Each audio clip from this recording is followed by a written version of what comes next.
ఆత్మలో వర్ధిల్లుట. అనుదిన ధ్యానమాలిక. రచన డాక్టర్ ఇ. Stanley Jones. అనువాదం డాక్టర్ ఎ. సురత్నం బాసిమల్ల. 2వ వారము 7వ రోజు. రోమా 6వ అధ్యాయము 5 నుండి 11 వచనములు. ముందుకు వెళ్లే ముందు వెనుకకు మరలుట.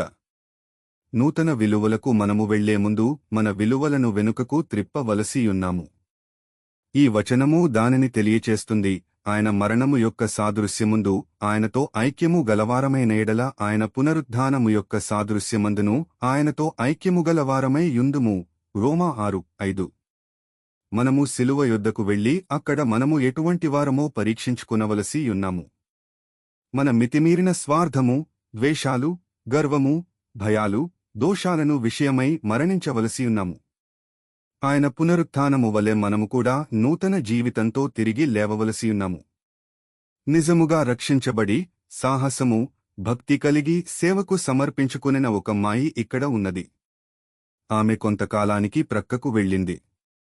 యేసు మీద కాకుండా మిగిలిన విషయాల మీద తన దృష్టినుంచటం మూలాన ఇది జరిగింది.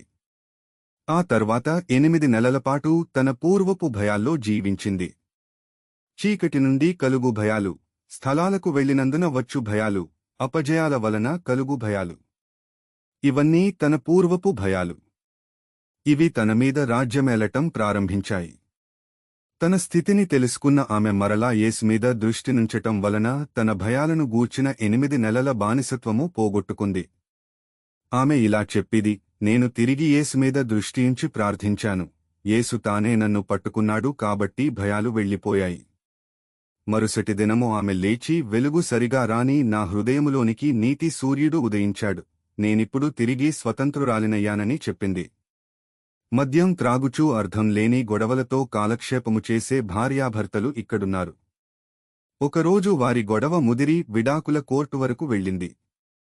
ఈలోపు ఆమె ప్రార్థన, సమర్పణ అను పుస్తకాన్ని చదవటం జరిగింది. అది చదవటం పూర్తయిన తర్వాత నేనింతకుముందు ఎందుకు తాగుబోతుగా ఉన్నాను? అనుకుంది.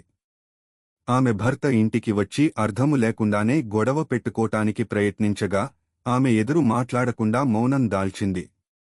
జబ్బుగా ఉన్నావా? నీకు వైద్యం చేయించాలా అని అడిగాడు. ఆమె తన రక్షణ సాక్ష్యం చెప్పింది. అతడు మార్పు చెందాడు. ఈ భాగము డాక్టర్ ఇ. స్టాన్లీ జోన్స్ రచించిన అనుదిన ధ్యానమాలిక ఆత్మలో వర్ధిల్లుట నుండి సేకరించబడినది. దీనిని మీకు వివరించిన వారు ఎల్. సెలా బుక్స్.